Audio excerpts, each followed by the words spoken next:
کہ سرکار کا چہرہ کیسے تھا. کانا وجہہ یتلألأ کأنہ البدر فی لیلۃ تمامہ و کمالہ. سرکار نبی مولا علی کے الفاظ ہیں، یہ کئی کتابوں سے، مختلف کتابوں سے، خاص طور پر بحار الانوار میں یہ مفصل روایت ہے. فرماتے ہیں کہ نبی کا چہرہ 14ویں کے چاند کی طرح چمکتا تھا.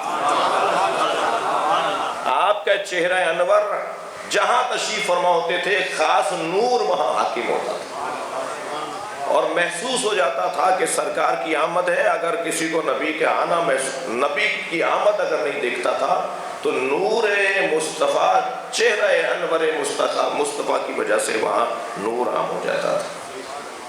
پھر فرماتے کانت مرآتن، سرکار آئینے کی طرح، بلا تشبیہ، یعنی ہم کیونکہ آئینے کو ذہن میں لائیں گے اس لیے میں نے بلا تشبیہ کہا. فرماتے کانت مرآتن، آئینہ. کوئی نبی کے چہرے اقدس کی طرف دیکھتا تھا تو اس میں جمال بڑھنے لگتا تھا. نہیں گئی میری بات. آئینے کا کام کیا ہے بھائی؟ آئینے کا کام ہے عکس کو پلٹانا. ہم جب آئینے میں دیکھتے ہیں اپنے آپ کو تو ہم نظر آتے ہیں نا، اور جب چاہنے والے نبی کے چہرے کی طرف دیکھتے تھے تو ان کے چہرے میں نبی کے چہرے کا نور منتقل ہوتا تھا. کم الفاظ نہیں ہیں. اور اہل دل تو، میں ایک عارف حضرت آیت اللہ باقر فخار کی خدمت میں تھا تو وہ کہتے تھے ان چیزوں سے جلدی نہیں گزرا کرو، یہ ایسے ہی تم نے حدیث سنا دی اور ایسے ہی آگے چلے گئے. ان میں ڈوبو، ان میں اترو. ساحل عشق پہ رہ جانے سے حاصل کیا ہے؟ ساحل عشق پہ رہ جانے سے حاصل کیا ہے؟ ڈوب کر پار اترنے کا ہنر پیدا کر. یہاں جب تک ڈوبیں گے نہیں اس وقت تک لطف نہیں آئے گا. کانت مرآتن. اب یہاں شرح لکھ رہے ہیں شارحین اس فرمان کی کہ ایک تو یہی کہ جب سرکار کے چہرے کو کوئی دیکھتا تھا تو اس کے اندر نور منتقل ہوتا تھا، اور دوسرا یہ فرما رہے ہیں کہ نبی کے چہرے کو دیکھتا تھا تو مسکراتا ہوا چہرہ اس کا چہرہ بن جاتا تھا. سرکار کا کھلا ہوا چہرہ، سرکار کا بشاش حشاش چہرہ، سرکار کا پر تراوت چہرہ، وہ اس کے اندر اخلاق منتقل ہونے لگتا تھا. یعنی کتنے ہی لوگ ہیں جنہوں نے نبی کو دیکھ کر اسلام قبول کیا ہے. سرکار کو کچھ کہنا ہی نہیں پڑا، سرکار کا چہرہ مبارک دیکھا اور کلمہ پڑھ لیا. تو مولا علی فرماتے چہرہ سرکار کیسا تھا. پسینے کے بارے میں فرماتے ہیں تجمع عرقہ وتجعلہ فی الطیب. نبی کا جو پسینہ، دیکھیں ہمارے بدن سے جو رطوبتیں نکلتی ہیں ان میں کراہت ہے، ٹھیک ہے. نبی مکرم کے بدن مبارک سے نکلنے والے پسینے کے لیے مولا کا فرمان ریح عرقہ کان اطیب من مسک الاصفر.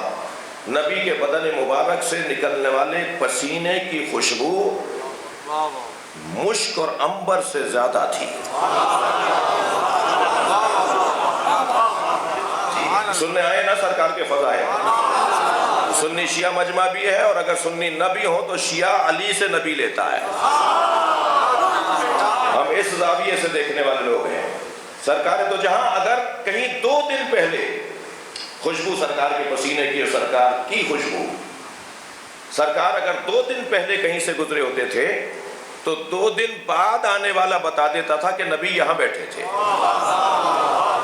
ایک آنے والے نے بتایا کہ جب تمہارے ہاں سرکار 2 دن پہلے آئے تھے تو یہاں بیٹھے تھے. اس نے کہا جی تمہیں کیسے پتا چلا؟ کہاں یہاں سے خوشبو آ رہی ہے.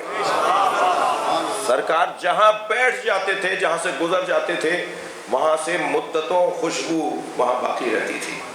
مشام کے بارے میں نبی کی بینی، ناک، مشام، شامہ سونگھنے کے حوالے سے مولا علی کا ایک فرمان، فرماتے انفہ لم یشم رائحۃ الکریہہ. نبی کا سونگھنے کی کرامت، سونگھنے کی فضیلت مولا علی فرما رہے ہیں. نبی کبھی بدبو سونگھتے ہی نہیں تھے. سرکار کو بدبو نہیں آتی تھی. صلوات پڑھیں ذرا محمد وآلہ.